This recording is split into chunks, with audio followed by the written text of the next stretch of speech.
मेरे इस चैनल पर आने वाले सभी दर्शकों और श्रोताओं को मेरा सादर सप्रेम नमस्कार।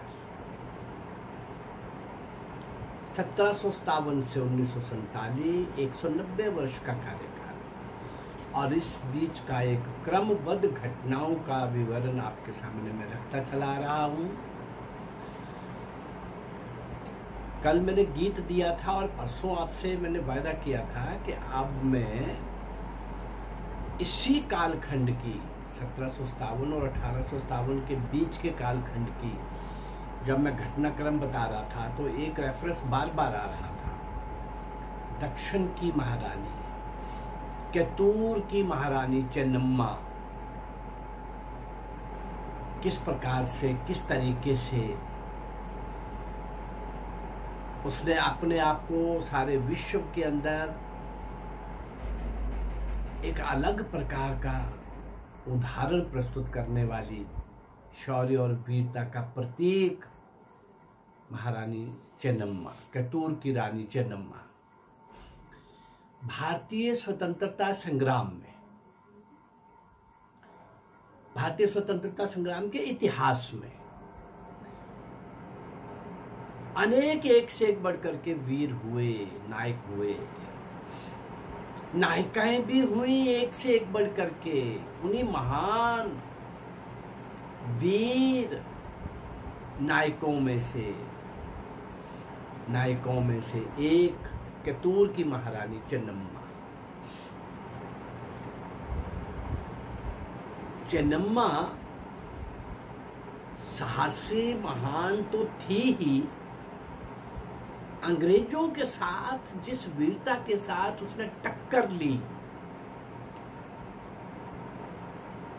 जिस हिम्मत और साहस के साथ मुकाबला किया और आखिर तक वो जूझती रही, लड़ती रही, कई उतार चढ़ाव आने के बाद भी वो डटी रही। ये महान जो महिला थी, नायिका थी, कैतूर की रानी चेन्नम्मा। पति इसके मलसर्स राजा पटवर्धन की कैद में ही उनकी मृत्यु हो गई थी। मलसर्स की दो रानियां थी, रुद्रम्मा और चेन्नम्मा। छोटी रानी चेन्नम्मा जो थी वो रूपवती तो थी ही थी, परंतु युद्ध कला में भी बहुत निष्णात थी, युद्ध कला में भी बहुत अग्रिम पंक्ति में वो आती थी। रुद्रम्मा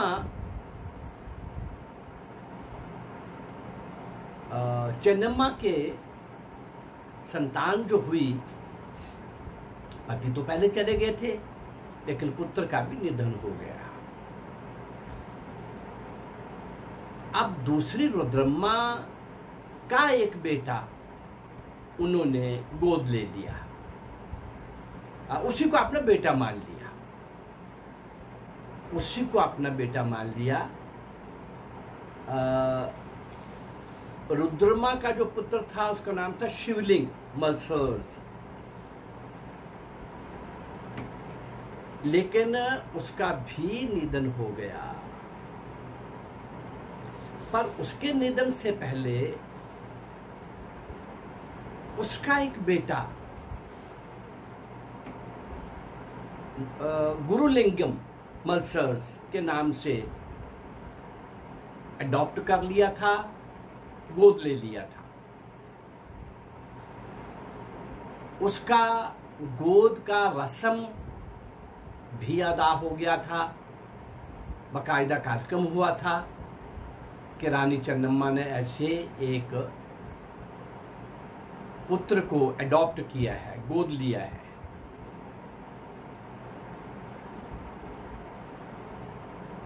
गोद रस्म को अंग्रेजों ने नहीं माना, गोद रस्म को अंग्रेजों ने नहीं माना, उनको तो बहाना चाहिए था। वैसे भी ईस्ट इंडिया कंपनी ने ऐसे बहुत सारे राज्य इसलिए भी हड़प लिए थे कि जिनका आगे कोई बेटा नहीं होगा उनको गोद लेने का कोई अधिकार नहीं है। बताओ, यहाँ की किस्मत का फैसला ईस्ट इंडिया कंपनी कर रही थी, लेकिन ये चल रहा था। मिस्टर थेकरे जो उस समय वहां के अंग्रेज ऑफिसर थे उस राज्य के, उन्होंने मैसेज भेजवाया रानी चेन्नम्मा को कि हम इसको नहीं मानते और आपके राज्य पर हमारा अधिकार होना चाहिए। अब रानी चेन्नम्मा को गुस्सा तो बहुत आया कि ये क्या तमाशा है। उसने क्या किया, कित्तूर के प्रतिष्ठित नागरिकों को बुलाया, उनके सामने सारा विषय रखा। लोग इस बात से परिचित थे कि ये रानी युद्ध कला में बहुत निपुण है, बहादुर है। उसने कहा कि ऐसे तो ये राज्य एक एक करके सारे लेते चले जाएंगे और ये राज्य भी चला जाएगा, तुम अंग्रेजों के गुलाम हो जाओगे। अब फैसला करो कि इनके साथ लड़ना है या इनके आगे सिर्फ गर्दन रखनी है और भेंट में दे देना है ये राज्य। बातचीत में, भाषण में, संबोधन में रानी चेन्नम्मा ने वहां के नागरिकों को इस कदर कायल कर दिया,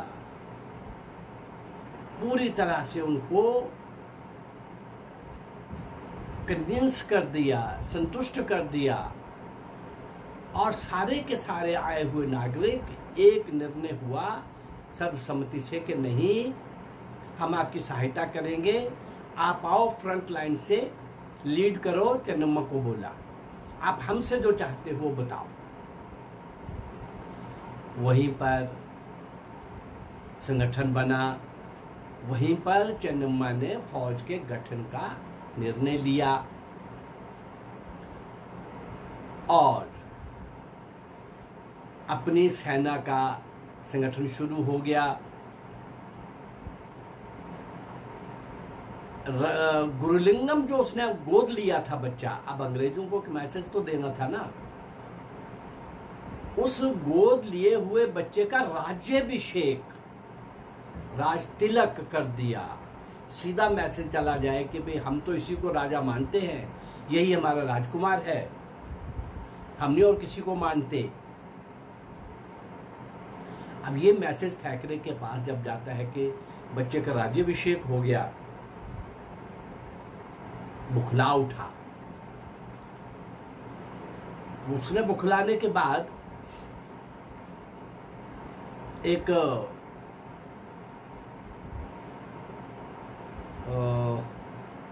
ईस्ट इंडिया कंपनी को लिखा, ईस्ट इंडिया कंपनी को लिखा कि देखो ये बहुत बदतमीज है, ये बात नहीं मानती है हमारी कंपनी की, इसने राज्याभिषेक कर दिया है। और झूठ भी कुछ बातें उसने लिखी कि ये खजाना खाली कर रही है और जनता पर अत्याचार कर रही है और ईस्ट इंडिया कंपनी के खिलाफ ये प्रचार कर रही है। ऐसे कुछ झूठ फूट कहानी बना करके और ईस्ट इंडिया कंपनी को लिखा। उन्होंने सख्त एक्शन लेने के लिए थेकरे को लिखा। थेकरे ने क्या किया, चालाकी से अपने सैनिकों को तो संकेत दिया कि आप तैयार रहो और रानी को मैसेज भिजवाया, रानी को मैसेज भिजवाया कि आप मैं आपको मिलना चाहता हूं और कुछ बातें हैं जो हमारे बीच में होनी चाहिए और कुछ मेरी शर्तें हैं जो आपके सामने रखी जाएंगी। रानी इसकी चालाकी समझ गई और उसको लगा कि ये अपनी शर्तें थोपने के लिए मेरे साथ बैठना चाहता है। मैं भला इसके साथ क्यों बैठूंगी, मैं अपने राज्य की रक्षा करूंगी। लोग साथ हो चुके थे, सेना बन चुकी थी, चारों तरफ से अच्छी तरह से अपने किले की वो पूरी तरह से पहरेदारी हो चुकी थी, तोपें तैनात हो चुकी थी। बहुत थोड़े समय में बहुत बड़ा कुछ प्रबंध अंग्रेज भी सोच नहीं सकते थे, मिस्टर थेकरे भी सोच नहीं सकता था। और इस प्रकार से जब उसने मना कर दिया मिलने से, रानी ने कहा कि नहीं, मुझे कोई मिलना नहीं है आपसे, मुझे कोई मिलने की ज़रूरत नहीं है। तो ठेकरे और क्रुद्ध हो गया, बुखला गया। उसने ठेकरे ने अपने सैनिकों को इससे पहले उसने और 2-3 एक्शन किए। इसने ईस्ट इंडिया कंपनी के कहने पर किले के अंदर जो खजाना था, खजाने के ऊपर अपने सैनिकों का पहरा बिठा दिया कि बच्चा आपने जो गोद लिया है ये तो लीगल नहीं है, और जहाँ का जो कुछ भी है हमारा है, बाकी तो आपसे बैठ के बात कर लेंगे, लेकिन खजाने की रक्षा करना। अब ये सीधा सीधा चुनौती देना था रानी को।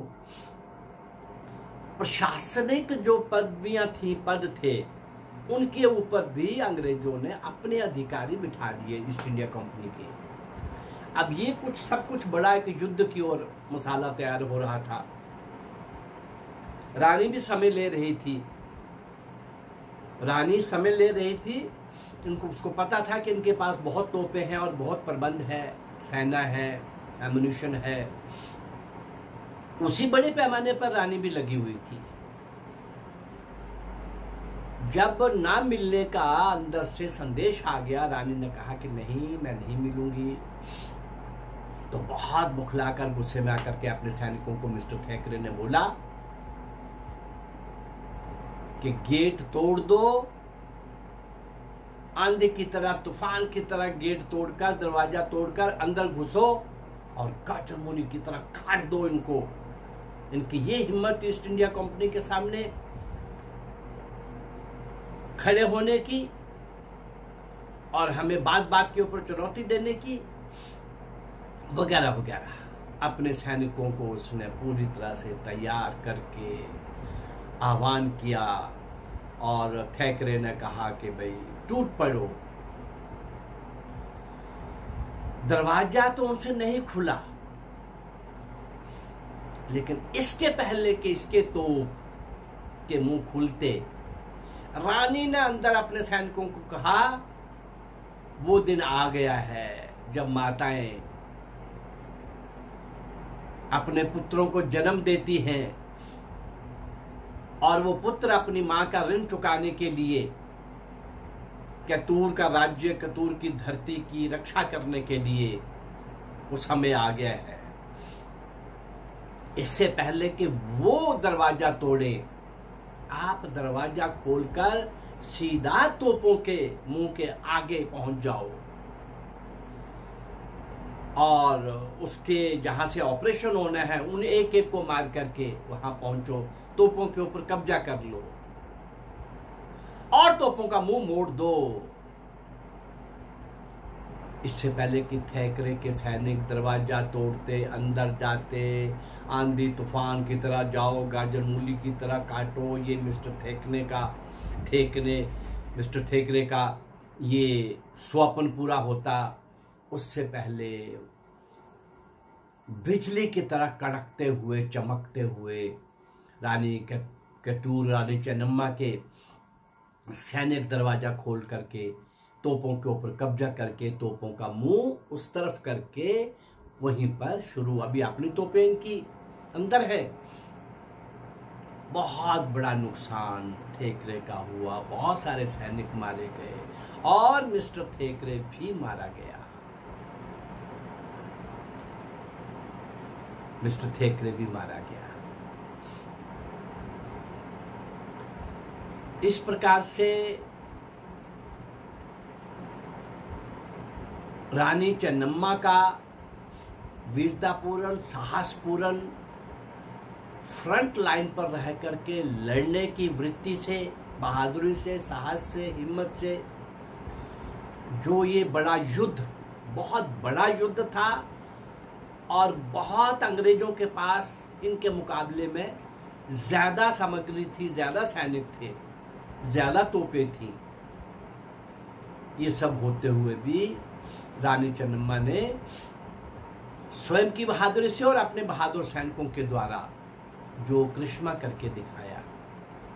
लेकिन बात तो यही समाप्त नहीं होगी।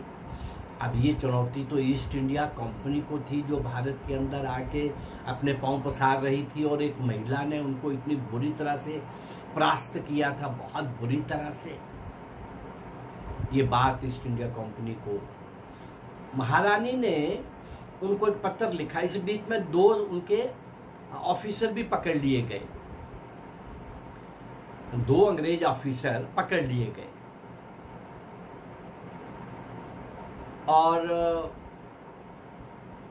उनके तोपची भी मारे गए थे। अब महारानी ने एक पत्र लिखा ईस्ट इंडिया कंपनी को कि मैं आपके इन दोनों ऑफिसर्स को छोड़ देती हूँ, लेकिन तुम वादा करो कि आज के बाद इस राज्य की तरफ आंख उठा के देखोगे नहीं, मुझे डिस्टर्ब नहीं करोगे। ऐसा कुछ महारानी ने जब पत्र लिखा तो ईस्ट इंडिया कंपनी के जो प्रमुख थे, उन्होंने इस बात को और ज्यादा अपमानित होकर के लिया। लगा कि ये क्या समझती है। उन्होंने इसके पत्र का उत्तर जवाब देने के बजाय, इसका उत्तर देने के बजाय बहुत बड़ी तैयारी शुरू कर दी, और उस तैयारी के कारण उनका कितना बड़ा हमला कब हुआ, कैसे हुआ, कहाँ हुआ, आज यहीं तक।